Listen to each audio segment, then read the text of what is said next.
collimator casing. And to do that, you will need a set of Allen wrenches. We supply the Allen wrenches that are needed for the system. You will need to supply the Phillips head screwdriver. So the easiest way to remove it is you want to remove the side that does not have the pointer rod on it first. So at this point, when you're looking at the system, you want to remove the left cover first. So at this point in removing the collimator casing, you'll need a Phillips head screwdriver to remove the 4 screws, and then you also need a 532 Allen wrench to remove the 3 Allen screws that are holding the casing together. At first, you want to remove the Phillips head screws.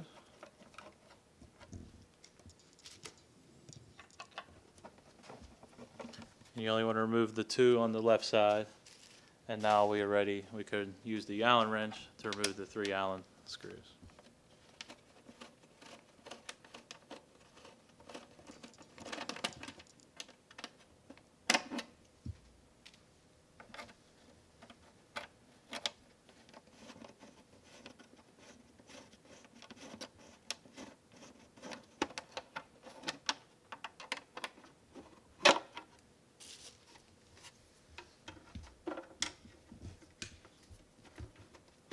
When removing the last piece, you want to hold on to the case so it doesn't hit the ground.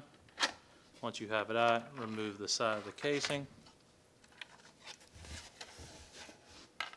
And make sure you have all 3 of your screws together.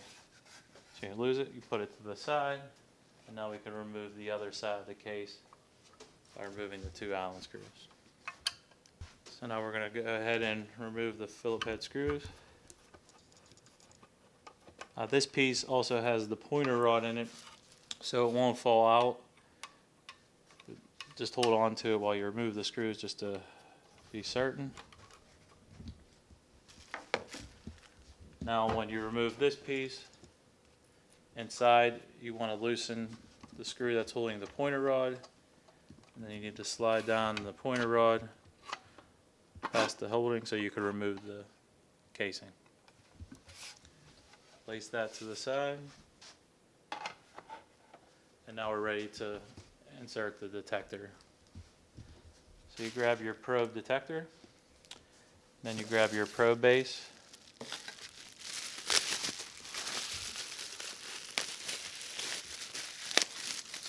The probe base will have a BNC connector on the bottom and a keyed dyno base. You locate your bottom of your probe, match up the key, lock it into place, and it's ready to be inserted into the collimator. To do that, you want to gently lower it. Before you lower it to the bottom, you want to grab your probe cable, attach it to the connector, and it will key in. You line it up, and then you lock it into place. Once it's locked into place, you can lower it gently into the collimator. At this point, we can then put the casing back on. You want to make sure that you put the side on with the pointer rod first. So you will pull the pointer rod down to the bottom to make it easier for putting it back together. Place the collimator on, and then you push the pointer rod back up into the collimator.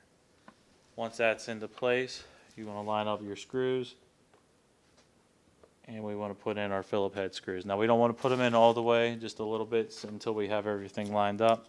So you just want to get them started on both sides.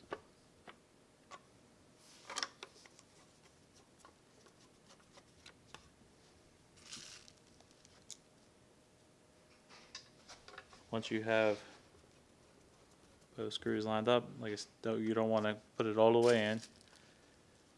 You have it partially entered, and then you have a stopper screw. You want to make sure that this is pressing up against the probe base so it doesn't allow any kind of movement of the detector.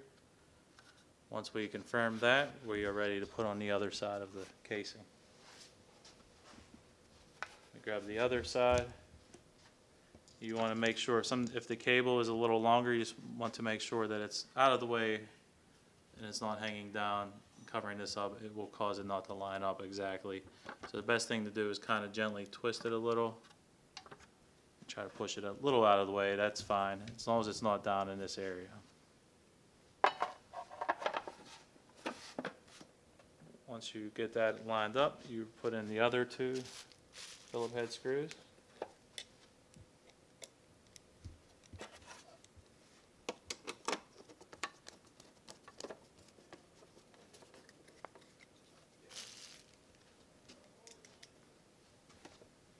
Again, you don't want to put them in all the way yet.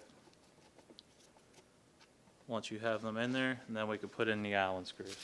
So you're going to grab your 3 Allen screws. You might have to apply a little pressure to the top so it lines up. You just want to get these kind of started for now.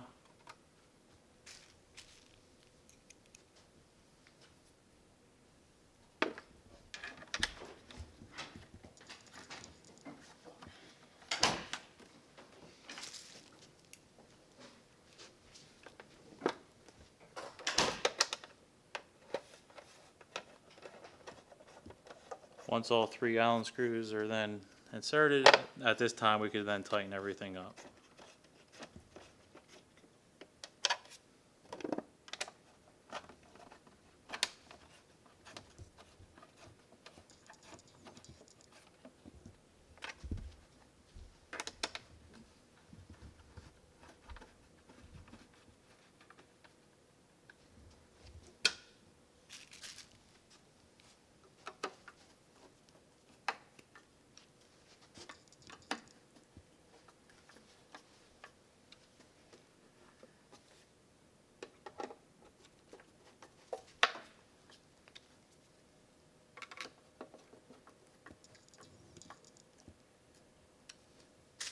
Once that's tightened, you can then turn the collimator back and it's ready to go. This device here on the collimator is your screw tightener for the pointer rod. Typically it's set at 25 centimeters. Depending on the facility it might be a different distance, but once you have your distance you can use a screw to tighten it, and that would be your exact distance for your uptakes.